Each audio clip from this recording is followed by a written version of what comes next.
Notre premier arrêt s'effectue au Centre de gestion de la santé de Martine-Saint-Pierre.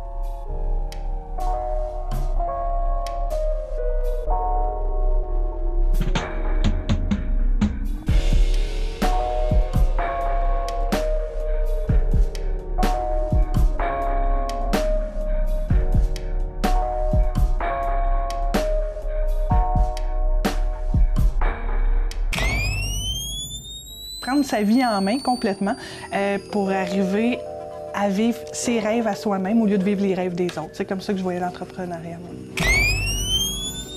Bien, premièrement, j'avais le goût, comme je disais, de vivre mes rêves à moi. J'avais des passions, j'avais des choses qui m'intéressaient. Puis j'avais pas l'impression qu'en grosse entreprise, je pouvais arriver à avoir du fun puis à m'amuser autant que dans les passions que j'avais en dehors du travail.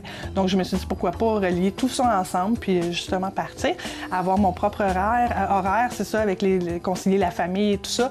Donc, avoir mon propre horaire à moi, pouvoir bâtir quelque chose. Je voyais des gens qui bâtissaient des choses, je me disais, pourquoi pas, je pourrais... C'est les gens. C'est sûr que c'est les gens. Là, je travaillais surtout avec des ordinateurs, des systèmes informatiques, j'étais en planification et tout ça, fait que je manipulais beaucoup de chiffres et tout ça. Sauf que là, j'avais envie de revenir à une de mes passions qui était, même au début de mes études, c'était surtout de travailler avec les gens, tout simplement. Bien, je pense que la première question à se poser, c'est si on veut faire ça à temps plein, parce que c'est du temps plein pour vrai. On travaille beaucoup plus probablement que quand on travaille en entreprise, parce qu'on a beaucoup de chapeaux quand on part en entreprise. Fait qu'il faut être prêt à lever les manches et travailler fort. C'est pas une pilule magique qu'on prend puis on est en affaires puis ça va bien. À tous les jours, il y a des nouveaux défis, il y a des nouvelles choses qui arrivent qu'on connaît pas. On peut pas tout savoir. Moi, je suis chanceuse parce que j'avais quand même un antécédent en gestion et tout ça. Sauf qu'il y a plein de choses vraiment différentes en grosse entreprise que quand on part à notre compte.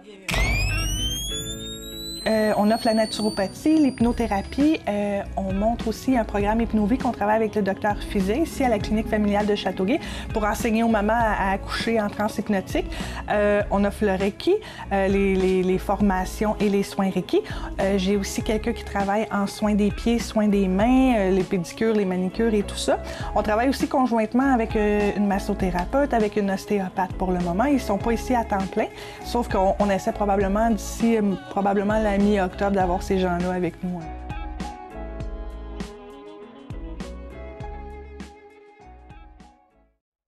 Bien, la naturopathie, c'est, si on parle de pattes, de chemin, justement, c'est comment retrouver le chemin pour trouver la santé.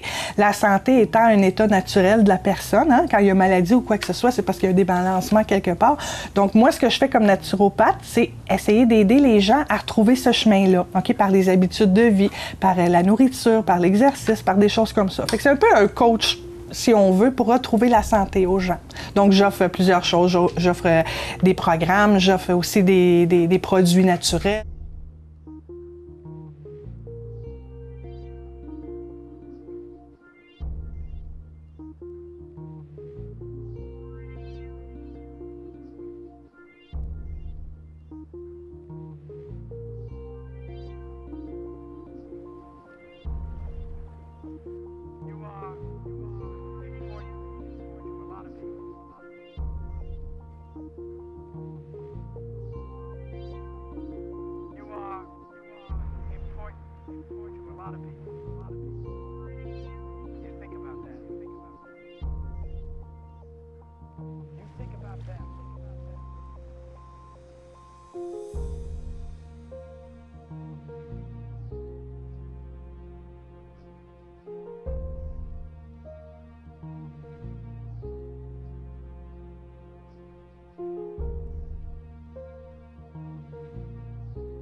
Quand les gens viennent au bureau, souvent, ils sont très, très réceptifs. Le taux de réceptivité, par contre, n'a aucune incidence sur la façon qu'on peut travailler la transe, OK? ça a une incidence, oui, dépendamment, mais on travaille des techniques souvent qui vont être un peu, on dirait, un peu cachées. On travaille avec des symboles, des archétypes, des choses comme ça. Souvent, la personne n'a aucune idée sur quoi on travaille, sauf que, bien, elle sait parce qu'elle vient ici pour une raison, mais je veux dire, on y va en symbole, puis tout ça, puis ça va super bien. Les seules personnes qu'on peut pas emmener en transe, dans le fond, vous me posez la question, est-ce que tout le monde, dans le fond,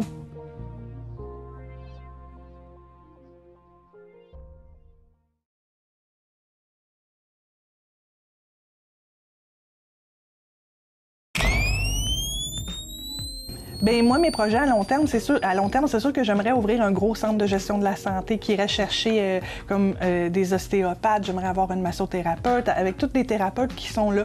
J'aimerais avoir aussi une aile particulière pour les enfants, pour travailler de plus en plus avec les enfants. Avoir des gens qui connaissent, des psychothérapeutes ou des gens comme ça qualifiés, réunis tous sous un même toit dans un centre qui prend soin des gens. Oui, en hypnose, je pense qu'on est plusieurs à Châteauguay à faire ça. Il y en a aussi à Mercier. Donc, oui, il y a quelques hypnothérapeutes dans le coin. Il y en a beaucoup aussi qui pratiquent la PNL. Donc, oui, dans le coin. La PNL, c'est la programmation neurolinguistique. Ça ressemble un petit peu à l'hypnose. C'est comme une méthode frère ou sœur de l'hypnose. Donc, on travaille avec des phrases et tout ça pour aider la personne. C'est un peu en coaching aussi. La façon que je me débarque le plus, c'est surtout à cause des différents côtés de ma personnalité. Premièrement, comme naturopathe aussi, je peux les aider dans d'autres façons. Des fois, les gens ils vont venir pour quelque chose, puis il y a tout le temps plein d'autres affaires qui ressortent, fait que je peux les aider à ma façon de ce côté-là. Quand les gens ils rentrent ici, ils se sentent complètement écoutés, on est dorlote, on en prend soin. Quand ils sortent d'ici, ils n'ont jamais la même face que quand ils sont rentrés. Ça, c'est quelque chose de super important. Donc, je pense qu'on les englobe complètement du moment où est-ce qu'ils rentrent à la réception et du moment où est-ce qu'ils sortent aussi.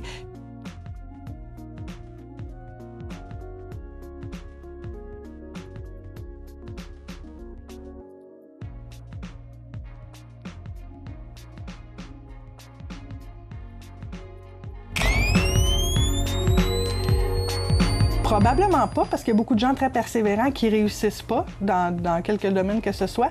Sauf, je pense qu'en plus d'être persévérant, c'est sûr qu'il faut avoir la passion, il faut aimer qu'est-ce qu'on fait, il faut avoir des nouvelles idées. C'est pas c'est pas comme mon commerce, c'est pas comme on ouvre un magasin général et les gens viennent acheter quelque chose qu'ils ont besoin.